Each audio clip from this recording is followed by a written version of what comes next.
What a wonderful rendition. And also Sister Jenny, thank you very much. Between the son and the children's story, I think if you get nothing else from the message today, please have those. Okay, the message today is quite summarized by both.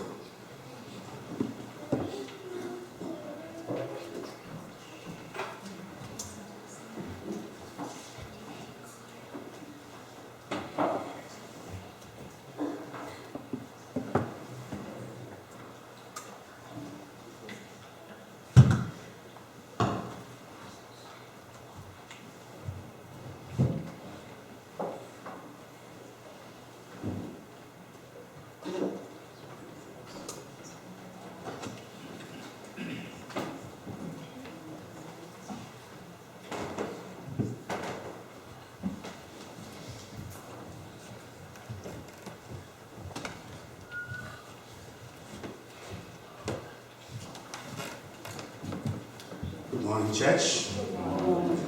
And how are we today? Great. Thank God. A couple of minutes this morning, we're going to be looking at a short message, okay, entitled Life to the Dry Bones. As we have in our memory text, in Isaiah 37, 14, 11 through 14, the Lord asked Ezekiel to prophesy, to speak to the dry bones. Not just dry bones, but very dry bones. So bones are dry enough, yeah? Amongst all parts or components of the body, I think the bone or the skeleton has the least amount of water. So when you say it's very dry, then it must be dry. Yeah? The Lord said, speak or prophesy to this bone. Ezekiel did, and something changed. This was a vision. The dry bones does represent something for us today. A little bit about Isaiah. Prophet Ezekiel was one of the captives that were taken from Jerusalem to Babylon by King Nebuchadnezzar. As a matter of fact, we are meant to understand that he went in the second siege of Jerusalem, and more, somewhere about 11 years before the actual destruction of Jerusalem. Here he was in a strange land, watching his people languish without hope, in absolute despair. To them, it was literally at the end of the world. They could hardly see tomorrow from today. Of course, we know how beautiful the temple was in its glory. Now, being somewhere that we hadn't any close to that, I could imagine how difficult it would have been for them to even worship the Lord, and when they do, what their thoughts would be. If we are the chosen people of the Lord, they would say, how come? I could imagine them saying that, how come we can be in the situation we are today? Well, the Lord looked for a way of communicating the situation to our prophet Ezekiel. Okay, he chose these particular imagery, those of dry bones. Not only dry bones, but very dry bones.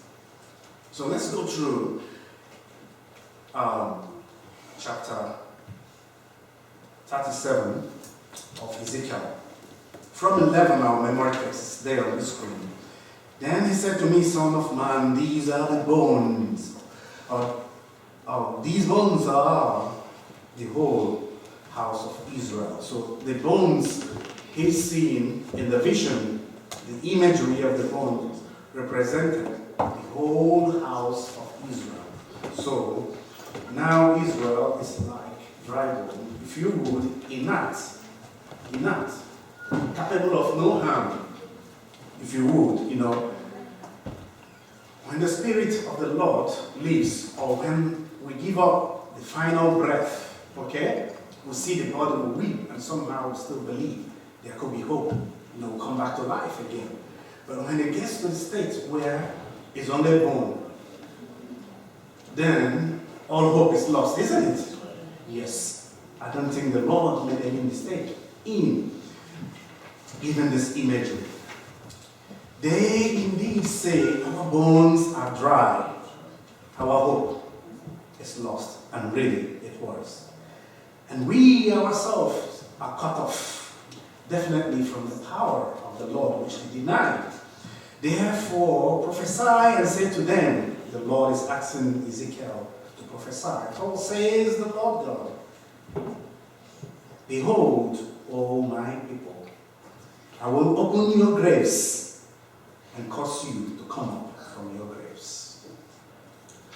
The Lord is speaking to you and me, that He will open our circumstance, He will open our situations and cause us to come out of them and bring you into the land of Israel.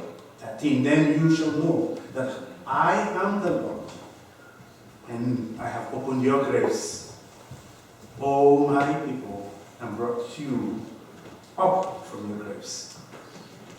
I will put my spirit in you, and you shall live.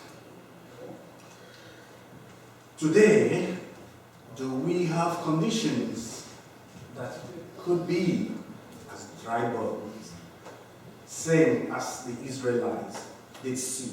This was somewhere between 500 and 600 years before Christ. What are situations that we could consider checkmates in life? Situations of between the hard rock, or the rock and the hard wall, where we surrender. There is nothing more we can do. Of course, the list can be endless.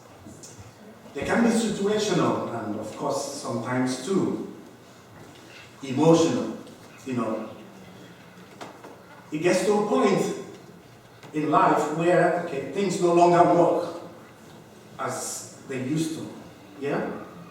What we derive pleasure in a good sense, those are no longer there. Things that make us happy, they seem all gone. We see ourselves as not the men and women we used to be. Of course, at a certain age, things we used to do at 20, 25, or 35, when we are 80, 100, things change a bit. No, but I'm just saying where we are still young, say in the prime of our youth, situations, it could be illness, it could be anything, challenge, where we now find out that things we used to be capable of doing, we no longer can do it. Our best efforts, seem to be of no value. Nobody understands what we do. Even the best intent or the best of works we do are met with no appreciation. Could be in work, could be in social gathering, could be in church, could be anywhere. It doesn't really matter. It's just that we seem to be invisible. We see ourselves forgotten, even if we are there. Hello. We grind and languish internally, lonely in the midst of others. Yes, there are cases where people say, I am with my family. Yes, I am with my family, not like church family, but your own family. So, your wife, your husband, your children, yes. But in the midst of my family, I still feel lonely. Believe me, people do come to such situations. Yeah? It can also be in the house of the Lord. Somehow, it just happens that you're, disappearing, vanishing. Even if you're there, it seems like you're not seen. We find it difficult to give our own time and talent to God because we fear that they may not be good enough or appreciated by others. The list can be endless, but these are the situations, and even worse that the Lord considered to be rival condition. Points where even if we exist, it seems like we are not existing. We become almost inert. Well, there are a few things to learn from this condition. One, when we get to some situation or if we see people there are, one thing is certain. It is often always indisputable, You cannot argue that it doesn't exist, okay? Like in the vision of Jeremiah, or of Ezekiel. If we go back a little bit to Ezekiel, of the first verse of Ezekiel, there, Ezekiel says, that's when he was called, the hand of the Lord came upon me, and he brought me out in spirit of the Lord, and set me down in the midst of the valley, and it was full of bones. Then he caused me to pass by them all around. Yes, pass by them all around, and behold, there were very many in the open valley. And indeed, they were very dry. So the situation or situations, the conditions were really intense. Yes, the situations were really intense. And he said to me, Son of man, can these bones live? Son of man, can this situation change? Son of man, can this man or this woman that is thought to be in the last days of his or her life, can he or she live again? Well, if I was asked this, I'm sure, not being smart enough, my answer wouldn't have made the Bible. But Ezekiel, I believe the Lord opened his eyes and he answered. So I answered. Ezekiel, he answered. Oh Lord God, you know. Oh Lord God, you know. Instantly he realized that the power to change situations, the power to change from being dead to alive, lies only in the true God. He said, Oh Lord, you know. We can see and acknowledge the challenges and the problems. Hardly we can deny them. Sometimes we can feel them. Yes, they are all around us.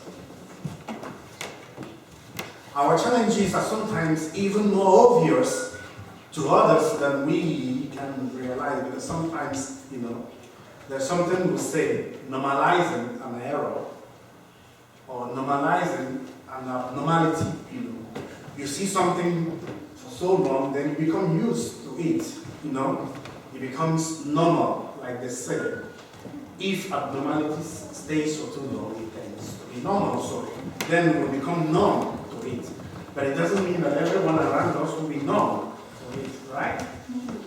So yes, oftentimes our challenges, our situations are even more obvious to others. and it becomes, become numb to it. And a particular case, of course, is seen, while Jesus was choosing his disciples. In 1 John, reading through chapter verses 14, or John verses 1, chapters 45 through 46.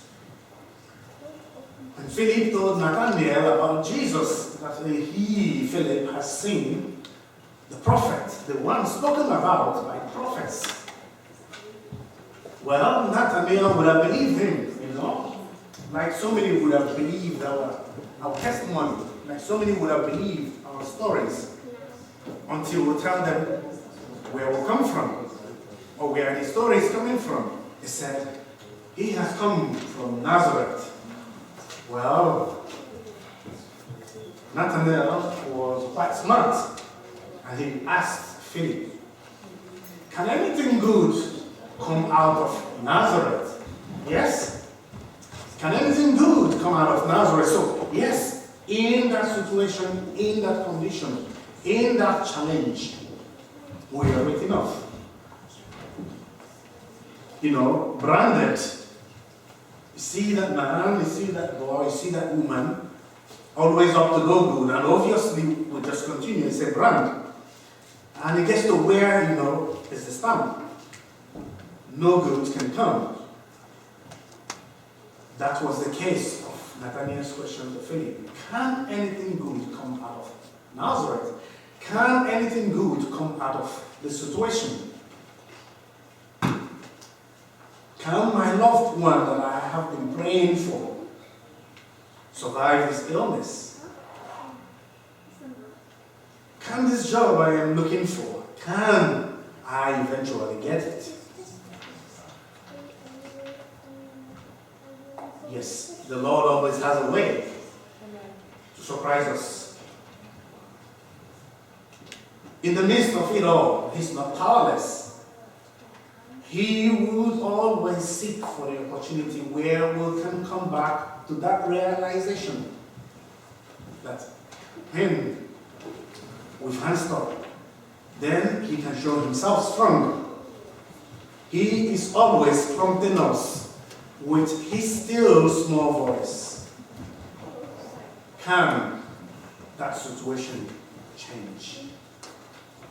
Son of man, my son, my daughter, can these bones live? Can this condition change? Well, it is always good to look at the problem. It is also good to look at conditions that can cause the tide to turn. The Lord can turn conditions and situations around. Definitely He can. Reading through verses 7 through 10 of Ezekiel chapter 7, where we are.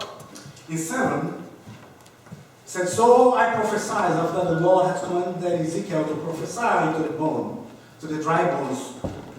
After He had requested us to prophesy, to speak to our situation, to pray about our situation. And so I prophesied as I was commanded, and as I prophesied, there was noise. And suddenly, rattling. I wish I could have Sister Jenny make those rattling noise. And the bones came together, bone to bone. Verse 8, indeed as I looked, the sinews and the flesh, sinews same as muscles, came upon them, and the skin covered them over, but there was no breath in them. So He prophesied, the muscles, the bones came together, the muscles came, and the flesh came on them. And there they were lying still. And He said to me, prophesy to the breath. Prophesy, Son of man, the Lord is requesting of Ezekiel, and say to the breath, Thus says the Lord, come from the four winds, O breath, and breathe on these slain, that they may live. And so I prophesied as he commanded me, and breath came into them, and they lived, and stood up their feet, an extremely great army. What do you say to that? Amen. So here tells us that the Lord can cause us to come out of any situation, any condition, any circumstance. And it's not just coming out, but will come out to be twice or 10 times as strong. Of course, the popular saying, what does not kill you makes you what? Yes. Well, there you go. This could be your biblical backing. Yes, they stood up. Exceedingly great. Yes, but there are a few things we need to understand here. The word of the Lord commences the change. So, first of all, you need the word of the Lord. You need the presence of the Lord. You need to believe, because faith comes by hearing. And hearing what? The word of the Lord. So yes, we need the word of the Lord. We need that soul in order to commence the change of situation. And having known the word of the Lord, the next is that we need to ask for the Spirit of the Lord to remain in us. The Spirit of the Lord is the breath. And that brings life. And we can find this in Genesis 2, verse 7. Where after the Lord had molded man, man was there lying still, lifeless, breathless. The Lord knelt down and breathed into man's nostrils what? The breath of life, which is same as the Spirit of the Lord. That is how you and I can stand alive. We need the word of the Lord to begin to cause a change in situation. We need His Spirit in us, and there that change will start. It might be delayed, but surely it will come to pass. 70 years was the period given to Israel to be in captivity. Ezekiel covered the first, prophesied for about 23 years. 70 years is a long time to wait. It's a long time for training. But here tells us that it might seem delayed, but surely it will come to pass. Nothing too difficult for the Lord. Even after 70 years, the children of Israel could see, could witness the promise of the Lord.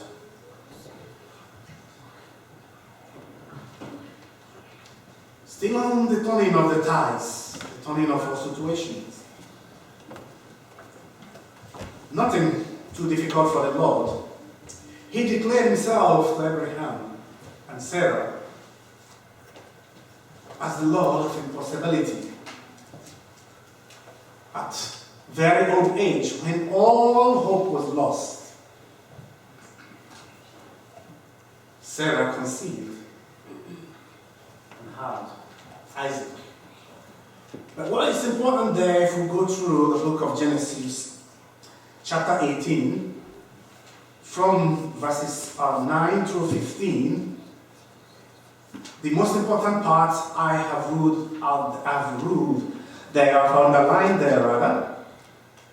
It says, in verse 14 of Genesis chapter 18, is anything too hard for the Lord? This was the question of the Lord to Abraham and Sarah. Is anything too difficult for the Lord? My people, is anything too difficult for the Lord? No. There is nothing too difficult for the Lord. Indeed, the Lord can allow us to go through trials. He is also capable of turning any situation around. Surely, He did it for the children of Israel after 70 years. He did it for Abraham, and of course, there are countless testimonies in the Bible of His turning situations around. There is nothing impossible for the Lord.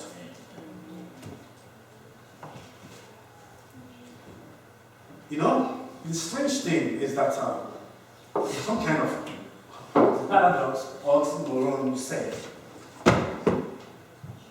Finding strength in weakness.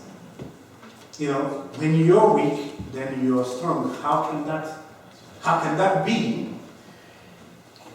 Sometimes the Lord allows us to be in situations, in conditions such that we can come to total surrender to Him. Because it is in our weakness that He shows His strength. Permit me to say that He doesn't like His strength to be diluted. If He is acting at the same time we are acting and we are strong, we might get confused, isn't it? Yes. So He waits for us to exhaust our strength. Come in total surrender, then He shows Himself strong. Our weakness through challenge is not a disadvantage. I want you to understand this. If there is something you see you are not capable of, something you will like to do better but you cannot, something you long for so dearly you cannot get to, there is good news for you this afternoon. The good news is that that weakness is your strength. That weakness is your strength. And it's only your strength when you hold onto the Lord. When you surrender in that weakness, then the Lord comes strong for you. When you get to that situation, you realize your dry bone condition. Very dry bone condition. Then the Lord shows Himself strong. We can find an evidence of this in 2 Corinthians chapter 12, verses 8 through 9. In verse 8, this is Paul. This is one of my favorite texts I use quite often. Paul talking about his infirmity. In 8, he says, "This thing I pleaded with the Lord 3 times, that it might depart from me." In 9, and He, the Lord, said to me, Paul, "My grace is sufficient for you. For my strength is perfect in weakness." Sounds a bit strange, isn't it? The strength of the Lord is made perfect in our weakness. Did someone hear about dilution of strength that the Lord doesn't like to do? Yes, in our weakness, His strength comes undiluted. Therefore, most gladly, Paul says, "I will rather boast in my infirmities." Boast in your weakness. Boast in that condition, that the power of Christ may rest upon you. Good news. When we stop complaining about our weakness, when we stop lamenting about the weakness, but understand that such conditions, such circumstance has come through to us because the Lord has something to teach us. then his power will rest in us. Then we will come through. Did I hear someone say amen? Amen. Moses, of course, was not eloquent, but God used him as a spokesman.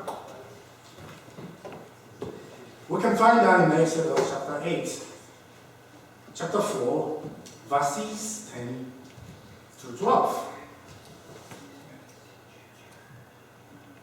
In verse 10 of chapter 4 of Exodus, Moses says, "And the Lord said to me, Oh, my Lord, I am not eloquent," Moses said, "neither before nor since you have spoken to your servant, but I am slow of speech and slow of tongue." So we understand that he did stammer, yeah? So the Lord said to him, "Who has made man's mouth? Or who makes the mute, the deaf, the seeing, or the blind? Have not I, the Lord? Now therefore go, and I will be with your mouth and teach you what you shall say."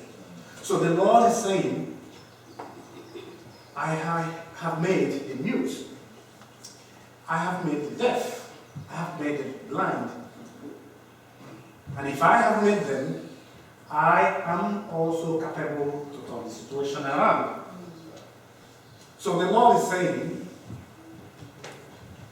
I have created those that seem not to be with any disadvantage. I have also created you in the apparent disadvantage or weakness. In all of this is for you to understand that He is the Lord. And if there is any need for change, come to me and I will do the change. For in your weakness, His strength is made perfect. There is no dilution of the Lord's strength. Jeremiah himself was another prophet during the period of captivity. He himself was chosen when he was too young to influence. However, the Lord also turned him into a mighty force. Going through the book of Jeremiah chapter 1, verses 4 through 10. When he was chosen, then the word of the Lord came to me, Jeremiah, saying, in verse 5, "Behold, I formed you in the womb." Or before I formed you in the womb, I knew you. Before you were born, I sanctified you. I ordained you a prophet to the nations. Then said I, Lord God, behold, I cannot speak, for I am a youth. Well, just like we will say today, I am not eloquent, Lord. I do not understand all that I need to know about you. I cannot go out there to speak about you. I cannot tell your love to anyone. I cannot communicate to you the good things you've done to me. Even if I realize them, I can feel the mighty force or the mighty works of your hand in me. But I cannot say that, Lord. I am not articulate. I cannot do that. But the Lord has a different plan for us. He says to us, "For you shall go to all to whom I send you. And whatever I command you, you shall speak. Whatever thing I say, you shall do. Do not be afraid of their faces. Do not be afraid of their faces. For I am with you to deliver you, says the Lord." Then the Lord put forth his hand and touched my mouth. And the Lord said to me, "Behold, I have put my word in your mouth. I have put my spirit in you. I have put my power in you. You can make that change. You can be that change. See, I have this you over the nations and over the kingdoms, to root out and to pull down, to destroy and to throw down, to build and to plant. These are the promises of the Lord. When we begin to see the strength in our weakness, He will cause us to be mighty. He will cause us to be out of the dry bones situations and conditions. These are His promises. These will never change. He will root out, or cause us to root out and to pull down, to destroy where is necessary, and to draw down where also necessary, to build where necessary, and to plant. He will cause us in His mighty strength. My people, to end this message, the Lord is always willing to use us. He urges us to come as we are. He is not telling us, He never tells us to wait until you become perfect. Wait until that dry bone condition changes before you come to me. He doesn't say to us, wait until you're perfect. Wait until you become a saint. Wait until you become an angel. He says, come as you are. Come in that weakness, realizing that you have that weakness, and also realizing that the strength is Him, the Lord. Then I will show myself strong. Of course, His promise in Matthew chapter 11 verses 28 through 30, it says, come unto me, all you who labor and are heavy laden, and I will give you rest. Take my yoke upon you and learn from me. For I am gentle and lowly in heart, and you will find rest for your souls. For my yoke is easy, and my burden, the Lord's burden, is light. The people of God, there is nothing impossible to the Lord. Amen. Every dry bone situation, the Lord can turn around. There are lots of dry bones out there. People who long to know what we know. Let us not sit here and wait. The harvest is ready. The Lord needs laborers. Let us claim His promises of getting out of that situation such that we can go out there and cause life into those multitude of dry bones. Let the Lord explain this to us in Jesus' name. Amen.